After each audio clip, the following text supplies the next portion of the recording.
Now, if you can start an airline which needs a jumbo with zero capital, you can start any business with zero capital. You replace capital with creative thinking.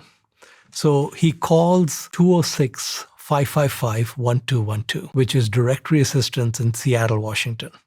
And he asks for the phone number for Boeing. So he calls the main Boeing switchboard. Boeing sell the planes, right? Yeah, Boeing makes the 747. So he calls the main switchboard of Boeing, giant, huge company, and says, I'd like to lease a jumbo. And they hang up on him, okay? He calls about 30 times, and they keep hanging up. And finally, they get tired of his calls, and the lady says, let me put you in touch with somebody who's in charge of leasing, and they can tell you to get lost.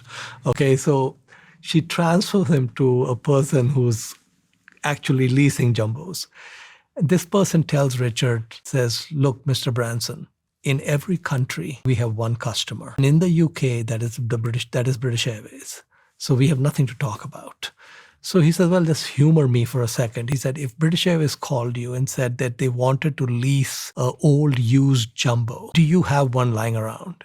So the guy said, as a matter of fact, we do, but that's academic. What ended up happening is Boeing leased him that jumbo. And the reason they leased him the jumbo is they had one just sitting around. So they didn't really have any risk because they said the moment the guy doesn't make any payments, we're going to pull the plane, right?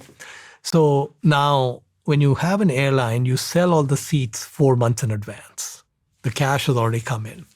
You pay for the fuel 30 days after the plane lands, and you pay for the lease after the plane lands. You don't need any capital. Virgin Atlantic got off the ground with zero capital. Now, if you can start an airline which needs a jumbo with zero capital, you can start any business with zero capital.